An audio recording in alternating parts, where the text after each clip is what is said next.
Well, welcome back to session 4. And we're over, well, we're almost halfway through now, which is great. So we're just going to look now at study 4, which is critical issues, part 2. And this time we're looking at the issue of teaching and preaching. And I think this is a very strong part of the report.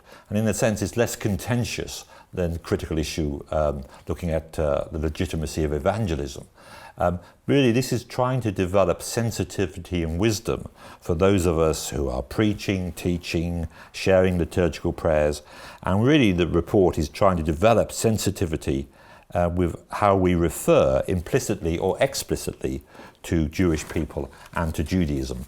And I think, there will be common ground that, of course, we always want to refer to other groups, other religious traditions with sensitivity, with intelligence, and with wisdom.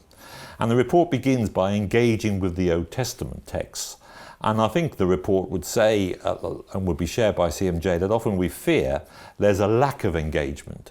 That while there is, in the church, there often is a focus on the New Testament message, which we understand and we appreciate that, of course, but there's a loss of the overall redemptive story of God, and there's a lack of care and a lack of commitment to engage with the Old Testament.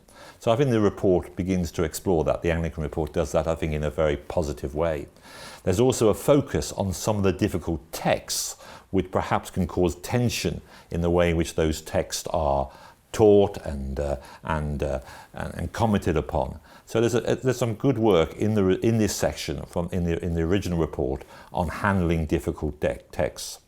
There's also concern about the practice of holding a Christian version of the Passover meal. Now, one of the things CMJ does is during Holy Week and elsewhere, we often share a Passover meal as a teaching tool for the church. And the report opens up the concern about the legitimacy of that.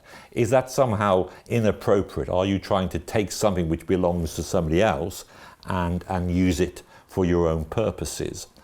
And the concern in the report is, especially if there's a link between the Passover meal and a Eucharistic service, there is an issue there of concern.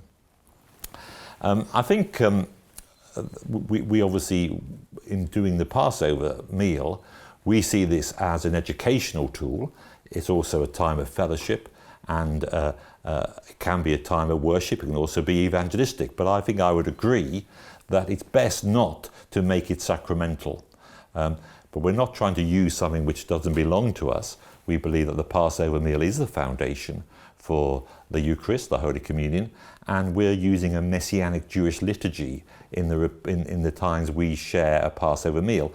So obviously the discussion can continue, but we feel what we're doing with the Passover meal is appropriate. And again, that discussion is something which comes out in the report and in our questions. There's a quotation here from Paul Levitov, a great Jewish believer in Jesus. And he says something here about the importance not to speak against or speak harshly against other groups. And there's a wonderful quote here, which I'll just share with you. He says this: "Christianity is too majestic to live upon the depreciation of rivals."